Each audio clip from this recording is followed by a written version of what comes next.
Magandang araw sa inyong lahat. Ako si Hysen at ako ang Horado. Diborsyo sa Pilipinas ay isang kontrobersyal na usapin tungkol sa mag-asawa at sa kanilang pamilya. Mayroong mga nagsasabi na ang diborsyo ang sumisira sa mga relasyon ng pamilya at mag-asawa. At samantala naman ang iba naman ay napapaisip kung mayroon pa bang sapat na rason upang sagipin ang sira ng pagsasama. Ngayon ay ating masasaksihan ang dalawang grupo na magtatalo tungkol dito. Kung saan gagawing legal ang diborsyo sa Pilipinas, sila ba ay sumasang-ayon o hindi sumasang-ayon?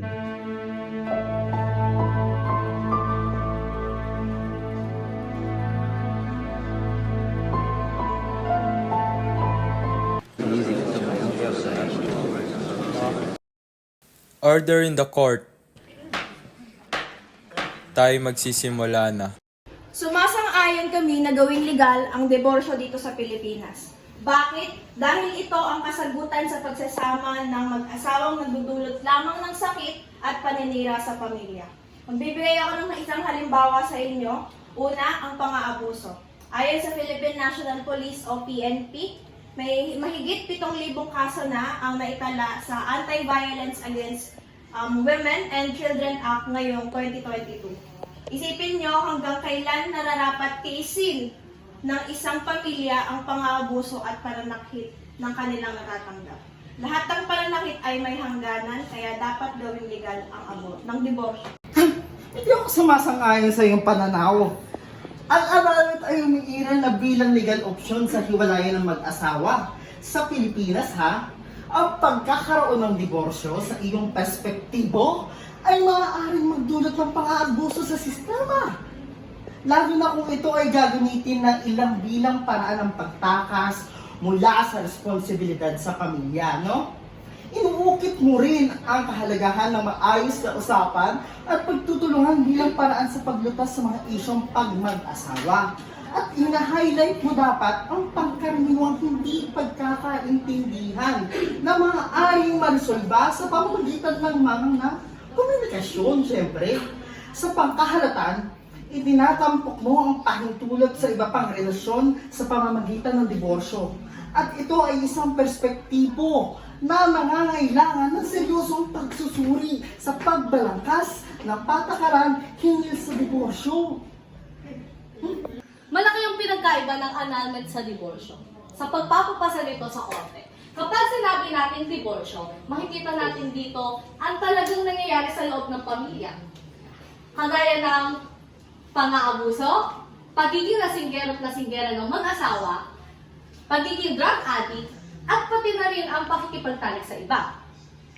Kapag sinabi naman nating annulment, dito lang pumapasok na ang pagkakaroon ng psikolohikal na problema ng mag-asawa upang mapatunayan na hindi nila kayang panindigan o sustentuhan ang kanilang pamilya.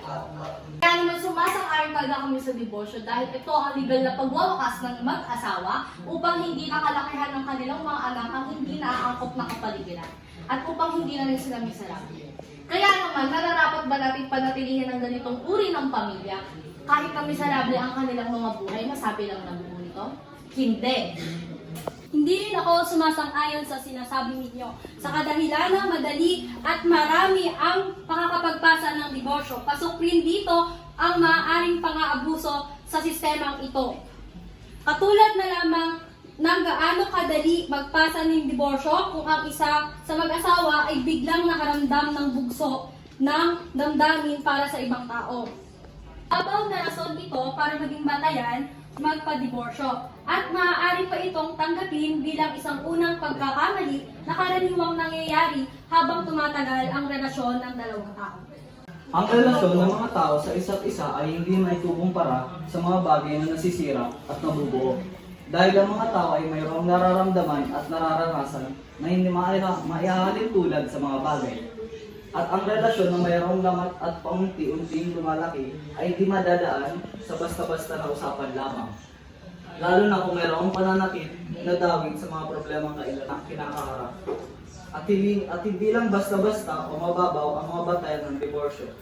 Ito ay ang mga totoong pangyayari na kinakaharap ng karamihang pamilya, lalo na ang mga mahihirap. Ang diborsyo sa pintuan nila upang makaalis sa miserableng pamumuhay at ang kanilang pagkakataon upang bumuo ng ligtas na lugar para sa sarili at sa mga anak.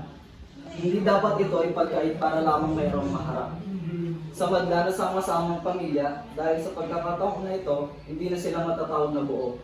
Ang pagligal sa diborsyo ay sumasalamin sa karapatan sa pagpipili kung paano ipagpapatuloy ang kanya-kanyang buhay malayo man sa maras na buhay. At pinapanigan nito ang biktima ng pang-abuso at pananakit, pati na rin ang mga bata na apektuhan at naipit sa sitwasyon. Hindi nakapokus ang diborsyo sa relasyong pang-mag-asawa lamang, dahil ito ay nakapokus sa estado ng buong pamilya at labas ang mata at taong hindi naman kabilang.